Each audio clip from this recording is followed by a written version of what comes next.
Okay, so first I need to apologize for the lighting being so bad in here.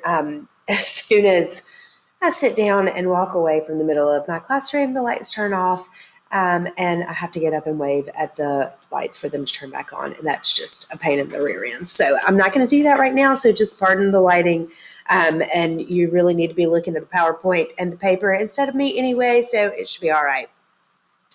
In this video, we're looking at supply and demand price controls. So what we have said so far is that supply and demand interact in a market economy. And a market economy is one in which the government does not play a role.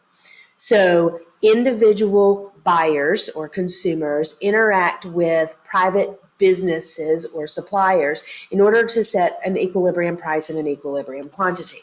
But every once in a while, we're going to have the government step in and do price controls because every economy is really, truly a mixed economy. So in a market economy and supply and demand, we're watching the market work without government control, but governments actually do interfere with market prices quite frequently. In this PowerPoint is showing us that there were price controls in World War II. There were price controls in 1970s. We think about minimum wage is a price control. Ag markets have price controls. And so what we want to find out is if we're looking at a supply and demand model, what is going to be the impact of the government interfering with market prices and placing price controls on the market? So there are two ways that the government can interfere. They can put price ceilings or price floors. And if you think about the wording of these, they make complete sense. But when we get down to the graphing part, they look a little backwards. And so I'm going to show you a very juvenile trick to help you remember which is which on the graph. So a price ceiling is the maximum price at which a good can be bought or sold. In other words, the government thinks that the market price is too high, and they say that you cannot go above a certain price to that market price. So it would look like this. If I can show you my,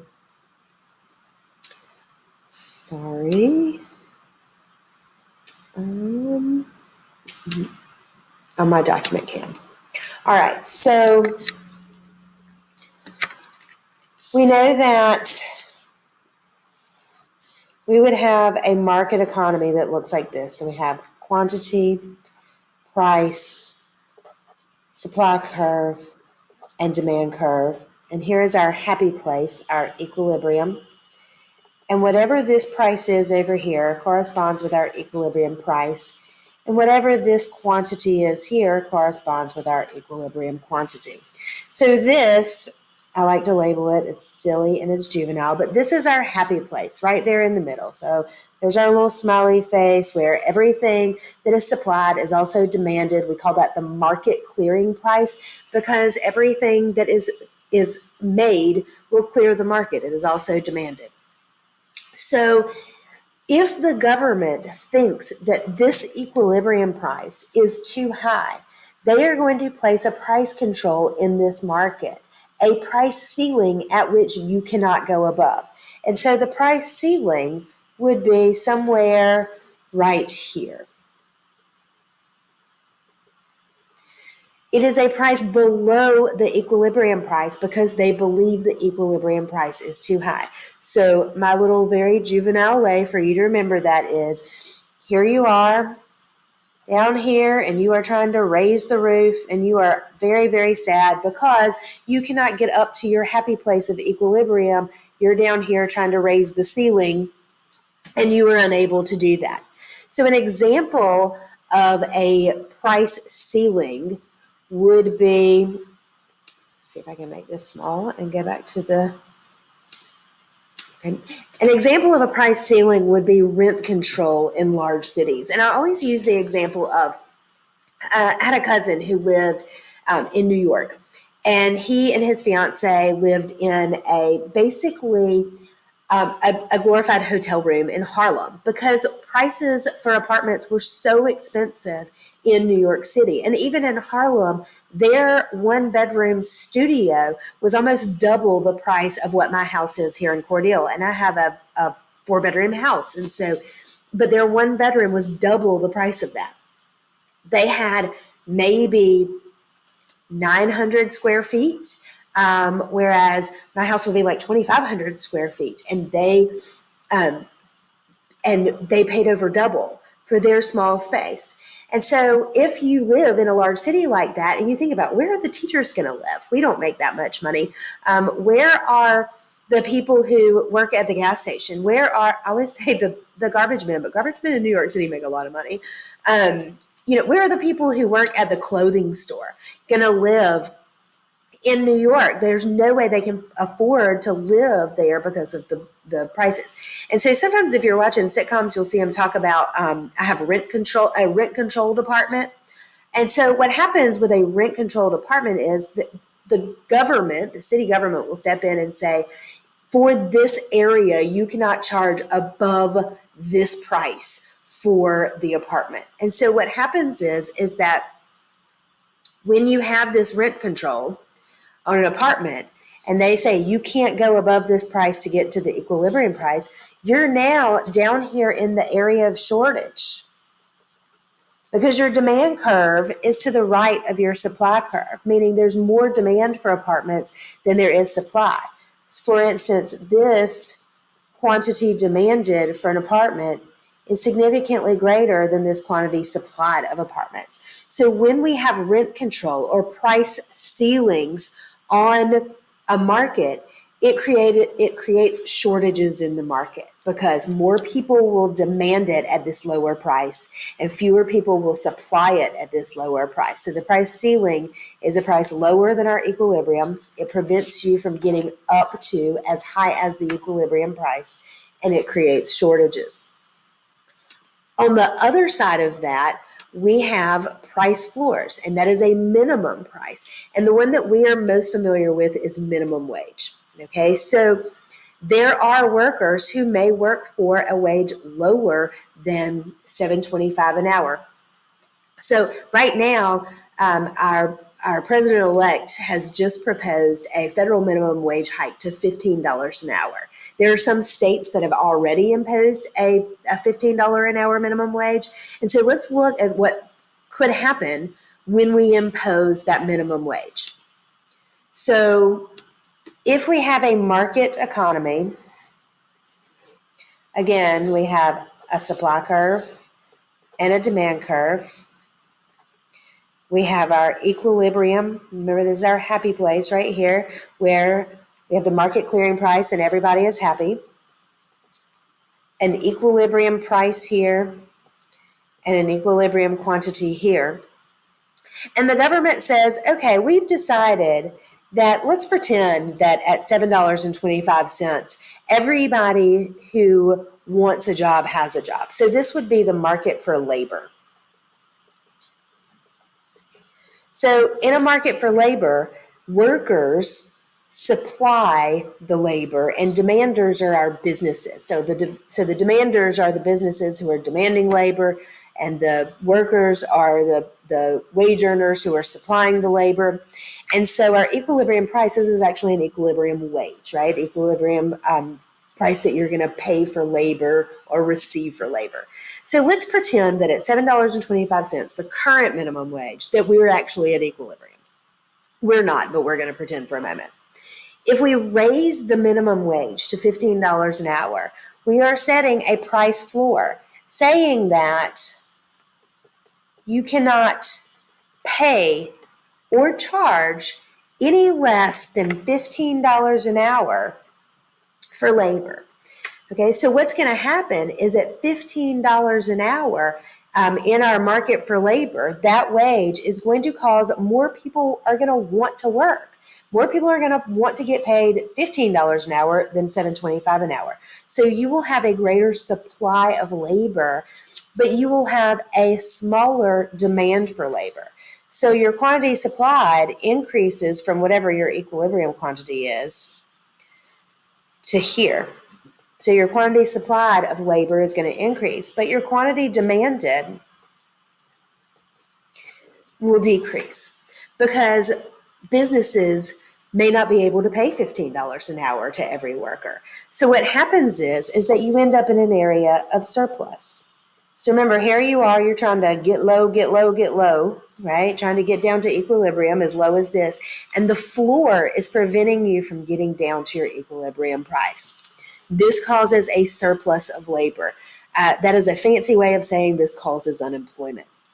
So one of the unintended or one of the side effects of raising minimum wage is unemployment, because businesses cannot continue to keep as many workers on if they have to raise the price. Again, remember, a wage in what you pay people, that's a resource. Labor is a resource. And if the price of that resource increases, then you won't be able to hire as many people and you won't be able to produce as much stuff. So our price ceiling is some price below equilibrium price, because it is saying you cannot go higher than that ceiling to get to equilibrium. It causes a shortage. A price floor is some price that the government sets above equilibrium price because they believe the equilibrium price is too low. And they're saying you cannot go below this price floor to get down to equilibrium. And this causes a surplus because it means that there is a greater quantity supplied than there is a quantity demanded. So,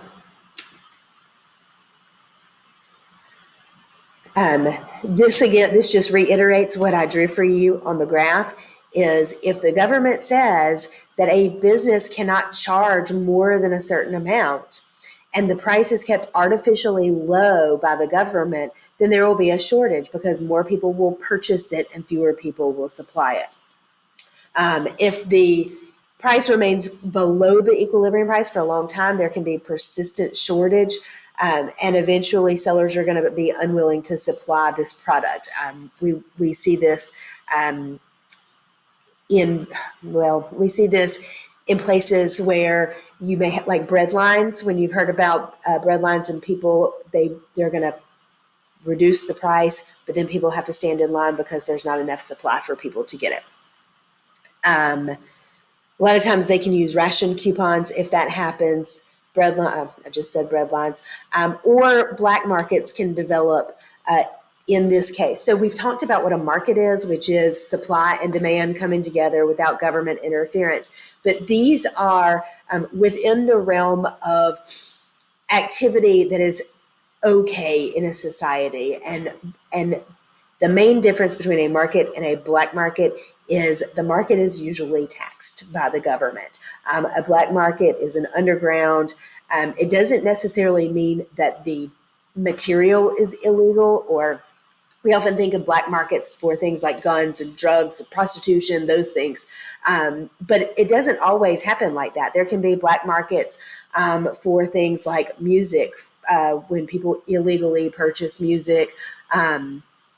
There can be black markets for food products if you've got the persistent shortages that are happening and you see bread lines, or so people will steal things and then sell them for a profit.